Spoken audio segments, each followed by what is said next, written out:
Hello everyone, मैं कुमार स्वागत करता हूं आपका अपना यूट्यूब चैनल में एकदम करियर में। तो दोस्तों, आज हम लोग पढ़ेंगे एनसीईआरटी का एक चैप्टर ज्योग्राफी का, जिसका नाम है सौरमंडल में पृथ्वी। तो बिना देरी किए आइए हम लोग अपना क्लास को स्टार्ट करते हैं। देखिए, इसमें मेनली बोल रहा है कि जो हमारा पहला लाइन है ये है, सूर्यास्त के बाद आकाश को देखना कितना अच्छा लगता है। जैसे इसका मतलब है कि जब भी रात हो जाता है उसके बाद जब हम आकाश को देखते हैं तो वो कितना सुंदर दिखता है। आगे बोल रहा है, आसमान में पहले एक या दो चमकते बिंदु ही दिखते हैं, लेकिन बाद में इनकी संख्या बढ़ती जाती है। ठीक है, मतलब जब शुरू में जैसे जैसे सूर्यास्त होता है उस समय देखते हैं कि मात्र एक से दो ही तारे दिखते हैं, लेकिन धीरे धीरे क्या करते हैं, वो तारे बढ़ने लगते हैं। ठीक है, आप उनकी गणना नहीं कर सकते। संपूर्ण आकाश छोटी छोटी चमकदार वस्तुओं से भर जाता है। ठीक है, जिनमें से कुछ चमकीले होते हैं, कुछ धुंधले। ऐसा प्रतीत होता है मानो आकाश में हीरे जड़े हैं। ठीक है, यानी कि इसका मतलब है, बोला जा रहा है कि जैसे जैसे सूर्यास्त होता है, सूर्यास्त होने के बाद शुरू में आसमान में सिर्फ और सिर्फ एक से दो तारे रहते हैं, लेकिन धीरे धीरे क्या होते हैं, आसमान में पूरे तारे भरने लगते हैं और एक काफ़ी ज़्यादा मनमोहक सा, आकर्षक सा आसमान दिखाई देता है। ठीक है, आगे बोल रहा है कि लेकिन अगर आप उनको ध्यान से देखेंगे तो आप पाएंगे कि इनमें से कुछ की टिमटिमाहट अन्य से अलग है। मतलब अगर हम देखेंगे बढ़िया से तो हम पाएंगे कि इनमें से कुछ की टिमटिमाहट, मतलब जो टिमटिमाते तारे, वो अलग है। ये बिना किसी टिमटिमाहट के चंद्रमा के समान चमकते हैं। बोला जा रहा है कि ये बिना किसी टिमटिमाहट के ही चंद्रमा के समान चमकता हुआ दिखते हैं। इन चमकीली वस्तुओं के साथ आप लगभग प्रतिदिन चंद्रमा को भी देख सकते हैं। ठीक है, और इसी के साथ साथ हम क्या करते हैं, प्रतिदिन चंद्रमा को भी देख सकते हैं। यह लगभग समय पर अलग आकार तथा अलग स्थितियों में दिखाई पड़ता है। क्या बोल रहा है कि अलग अलग समय पर ये अलग अलग प्रकार में, अलग अलग स्थितियों में दिखाई पड़ता है। ठीक है, आप पूर्ण चंद्र को लगभग एक महीने में एक बार ही देख सकते हैं। जो पूर्णिमा का दिन होता है उस दिन आप एक चंद्रमा को पूरा देख सकते हैं। ठीक है, बोल रहा है, यह पूर्ण चंद्रमा वाली रात पूर्णिमा होती है। 15 दिन बाद आप इसे नहीं देख सकते हैं। यह नए चंद्रमा की रात्रि या अमावस्या होता है। मतलब जब ये नहीं दिखता उस समय जो दिन होता है वो अमावस्या वाला, मतलब वो जो टाइम होता है वो अमावस्या वाला टाइम होता है। ठीक है, ऐसी रात में अगर आसपास साफ है, आसमान साफ है, तो आप आसमान का अवलोकन अच्छी तरह से कर सकते हैं। ठीक है, और इस समय अगर मतलब आसमान अगर आपको साफ दिखाई दे रहा है तो इस समय आप उनका आकलन कर सकते हैं, अवलोकन कर सकते हैं। क्या आपको इस बात पर आश्चर्य नहीं होता कि हम दिन के समय चंद्रमा एवं इन्हीं सभी छोटी चमकीली वस्तुओं को क्यों नहीं देख पाते हैं? मतलब क्या आप कभी इस चीज़ पर गौर किए हैं कि ये जो चंद्रमा, तारे वगैरह जितने भी चीज़ हैं, इन्हें हम दिन में नहीं देख पाते, क्यों? तो इसके पीछे भी एक लॉजिक है। आइए देखते हैं आगे। ऐसा इसलिए है क्योंकि सूर्य के अत्यधिक तेज प्रकाश के कारण रात्र के समय चमकने वाली वस्तुओं को हम दिन में नहीं देख पाते। इसके पीछे रीज़न ये है कि सूर्य का प्रकाश इतना तेज़ है और सूर्य हमारे पृथ्वी से इतने नज़दीक है कि इसका प्रकाश पृथ्वी पर पूरी तरह से पड़ता है, और प्रकाश इतना ज़्यादा होने के कारण जितने भी चंद्रमा, तारे वगैरह दिखते हैं वो सारे क्या होते हैं, छुप जाते हैं। क्या होते हैं, छुप जाते हैं। आगे बोल रहा है कि सूर्य, चंद्रमा तथा वे सभी वस्तुएं जो रात के समय आसमान में चमकती है, खगोलीय पिंड कहलाती है। मतलब चंद्रमा जैसे और जितने भी सारे तारे वगैरह हैं, ये सारे क्या होते हैं, मतलब जो आसमान में रात में चमकते हैं उन्हें क्या बोलते हैं, खगोलीय पिंड बोलते हैं। ठीक है, क्या बोलते हैं, खगोलीय पिंड। आगे बढ़ते हैं। कुछ खगोलीय पिंड बड़े आकार वाले तथा गर्म होते हैं। ये गैसों से बने होते हैं। किन से बने होते हैं, गैसों से। इनके पास अपनी ऊष्मा तथा प्रकाश होता है। इनके पास क्या होता है, अपनी ऊष्मा होता है और अपना प्रकाश होता है, जिसे वे बहुत बड़ी मात्रा में उत्सर्जित करते हैं। क्या करते हैं, जिसे वे बहुत बड़ी मात्रा में उत्सर्जित करते हैं। और इन खगोलीय पिंडों को तारा कहते हैं। क्या बोलते हैं, तारा। और हम जानते हैं कि सूर्य भी क्या है, एक प्रकार का तारा है। आगे बोल रहा है,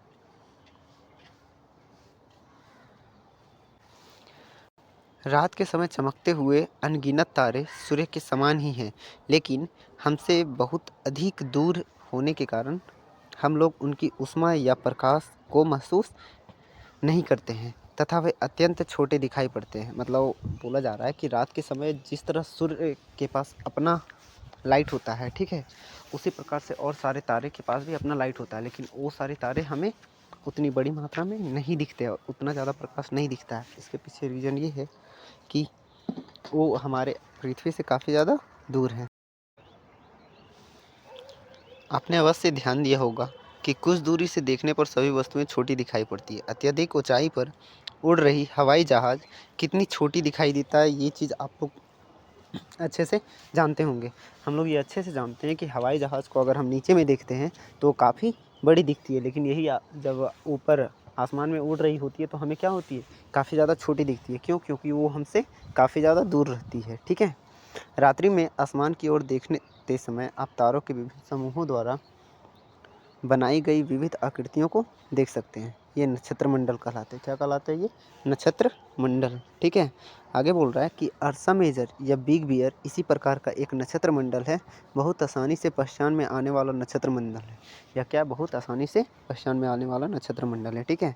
बोला जा रहा है कि सप्त ऋषि यानी कि 7 ऋषि संत या 7 तारों का समूह है जो कि नक्षत्र मंडल अर्सा मेजर का भाग है। किसका भाग है?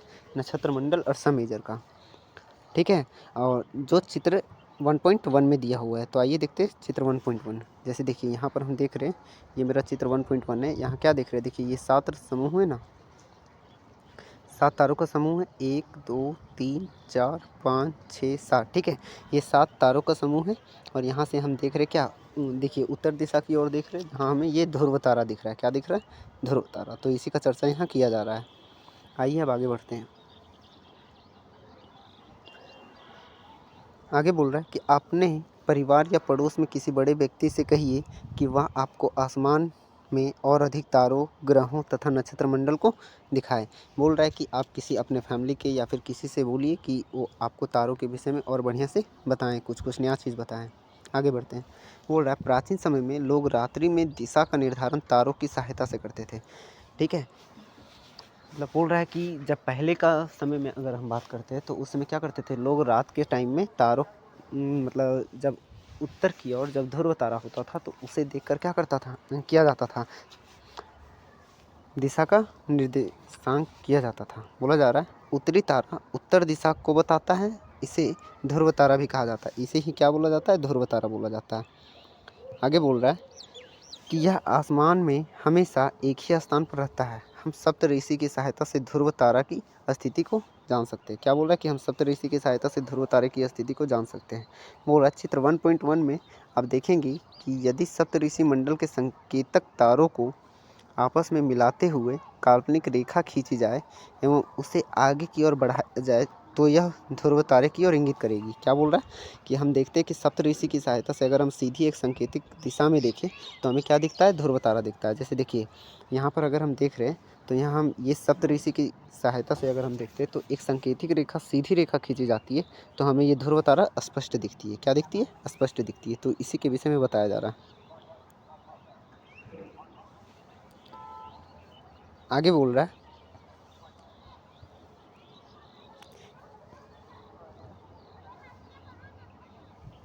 कुछ खगोलीय पिंडों में अपना प्रकाश एवं ऊष्मा नहीं होता है। बोल रहा है कि कुछ ऐसे खगोलीय पिंड भी होते हैं जिनके पास अपना प्रकाश और अपना ऊष्मा नहीं होता है। वे तारों के प्रकाश से प्रकाशित होते हैं। ऐसे पिंड ग्रह कहलाते हैं। और इसे ही क्या बोलते हैं? ग्रह। मतलब वैसे खगोलीय पिंड जिनके पास अपना ऊष्मा, अपना प्रकाश नहीं होता है। ठीक है। वे दूसरे तारों की मदद से अपने पास प्रकाश को लाते हैं या फिर अपने में प्रकाश को प्राप्त करते हैं। वो क्या कहलाते हैं? ग्रह कहलाते हैं। क्या? ग्रह। ठीक है। ग्रह जिसे अंग्रेजी में क्या बोलते हैं? प्लेनेट। क्या बोलते हैं? प्लेनेट। और ये प्लेनेट जो है सो ग्रीक भाषा का प्लेनेटाई शब्द से बना है। किससे बना है? प्लेनेटाई शब्द से। और इस प्लेटेनाई का अर्थ होता है प्रारंभिक। क्या होता है? प्रारंभिक। अर्थात चारों ओर घूमने वाला। क्या होता है? चारों ओर घूमने वाला। जैसे अगर हम बात करें पृथ्वी का, तो पृथ्वी जिस पर हम रहते हैं यह क्या है? यह भी एक प्रकार का ग्रह है। यह अपना संपूर्ण प्रकाश एवं ऊष्मा किससे प्राप्त करता है? सूर्य से प्राप्त करता है, जो पृथ्वी के सबसे नज़दीकी का तारा है। ठीक है। पृथ्वी का सबसे नज़दीकी तारा क्या कौन है? सूर्य है। और यही सूर्य से पृथ्वी क्या करता है? प्रकाश को प्राप्त करता है। बोल रहा है पृथ्वी को बहुत अधिक दूरी से जैसे चंद्रमा से देखने पर यह चंद्रमा की तरह चमकती हुई प्रतीत होगी। यानी कि हम पृथ्वी पर रह रहे इसलिए हमें ये तो महसूस हो रहा है कि हमें जो प्रकाश है सो कहाँ से प्राप्त हो रहा है? सूर्य से। लेकिन हम पूरे पृथ्वी को स्पष्ट रूप से नहीं देख पा रहे कि ये चमकता है या नहीं चमकता है। लेकिन यही अगर हम पृथ्वी से दूर कहीं जाके सपोज अगर हम चंद्रमा से देखते हैं तो हमें ये पृथ्वी एकदम चमकती हुई नज़र आएगी। ठीक है, अब आइए हम बात करते हैं कुछ ग्रहों के विषय में। किसके विषय में? ग्रहों के विषय में। देखिए, अगर हम बात करते हैं तो हम जानते हैं कि टोटल कितने ग्रह होते हैं? टोटल 8 ग्रह हैं। हमारे सौर मंडल में टोटल 8 ग्रह हैं। जो सूर्य और अगर तारा का बात करते हैं तो हम जानते हैं कि सूर्य भी क्या है? एक प्रकार का तारा है। सूर्य क्या है? एक प्रकार का तारा है। और सूर्य का सबसे नज़दीकी जो ग्रह है वो है कौन सा? बुध। कौन सा? बुध। और सबसे दूर का ग्रह वो है वरुण, जिसे इंग्लिश में नेपच्यून बोलते हैं। क्या बोलते हैं? नेपच्यून। तो आइए एक एक तारा को हम वन बाय वन देखते हैं। जैसे सबसे नज़दीकी है बुध, फिर है शुक्र, फिर है पृथ्वी, फिर मंगल, फिर है बृहस्पति, फिर शनि, फिर अरुण, वरुण। अरुण वरुण को यूरेनस और नेपच्यून भी बोलते हैं। ठीक है, अब आइए आगे बढ़ते हैं। देखिए, अगर हम बात करते हैं बुध का, बुध ग्रह का, किसका? बुध ग्रह का, तो बोल रहा है कि जो बुध ग्रह है सूर्य के चारों ओर एक परिक्रमा 88 दिन में करता है। कितने दिन में? 88 दिन में करता है। ठीक है, या अपने अक्ष पर घूर्णन 59 दिन में करता है। यानी कि ये जो है सो सूर्य का चारों तरफ का परिक्रमा कितने दिन में करता है? 88 दिन में। और अपने अक्ष पर कितने दिन में घूमता है? 59 दिन में। अगर हम बात करते हैं शुक्र ग्रह का, तो ये सूर्य के चारों ओर एक परिक्रमण 255 दिन में करता है। ठीक है, और अपने अक्ष पर कितने दिन में घूमता है? 243 दिन में घूमता है। इसी तरह अगर हम बात करते हैं पृथ्वी का, तो ये सूर्य के चारों ओर एक परिक्रमा कितने दिन में करता है? 365 दिन में। हम लोग जानते हैं, जिसे हम लोग एक वर्ष बोलते हैं। क्या बोलते हैं? एक वर्ष। और अपने अक्ष पर कितने दिन में घूमता है? तो एक दिन में, यानी कि 24 घंटा में घूमता है। तभी तो मतलब अभी अगर हम देख रहे हैं कि सपोज सुबह मेरा 10 बज रहा है, तो यही 24 घंटा हो जाएगा तो फिर से 10 बज जाएगा। ठीक है, यानी कि दिन और रात होने की जो पीरियड होती है। अब अगर हम बात करते हैं मंगल का, ठीक है, तो मंगल में का अगर बात करें तो ये सूर्य के चारों ओर एक परिक्रमा कितने दिन में करता है? 687 दिन में।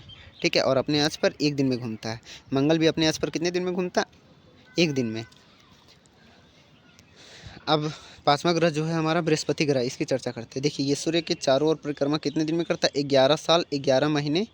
ठीक है, यानी कि इसको हम लगभग 12 साल भी बोल सकते हैं। और अपने अक्ष पर घूर्णन ये कितने दिन में करता है? तो ये लगभग 9 घंटे और 56 मिनट में करता है। कितने? 9 घंटे और 56 मिनट में। अगर हम शनि का बात करें, ठीक है, तो ये सूर्य के चारों ओर परिक्रमा लगभग 29 साल 5 महीने में करता है। कितने दिन में? 29 साल 5 महीने में। और अपने अक्ष पर घूर्णन कितने दिन में करता है? तो 10 घंटा 40 मिनट में। कितने? 10 घंटा 40 मिनट में। अगर हम सातवां बात करें यूरेनस और नेपच्यून, सातवां और आठवां यूरेनस और नेपच्यून, जिसे हम अरुण और वरुण भी बोल सकते हैं। तो ये जो अरुण है हमारा, यूरेनस जिसे बोला जाता है, ये सूर्य का परिक्रमा कितने दिन में करता है? 84 दिन में। और अपने अक्ष पर घूमता कितने दिन में है? तो 17 घंटे 14 मिनट में। ठीक है, कितने दिन में? 17 घंटे 14 मिनट में। और अगर हम नेपच्यून का बात करते हैं, जिसे वरुण बोला जाता है, तो ये जो है सो सूर्य का परिक्रमा लगभग 164 दिन में 164 साल में करता है। और अपने अक्ष पर घूर्णन ये 16 घंटे 7 मिनट में लगाता है। अब देखिए,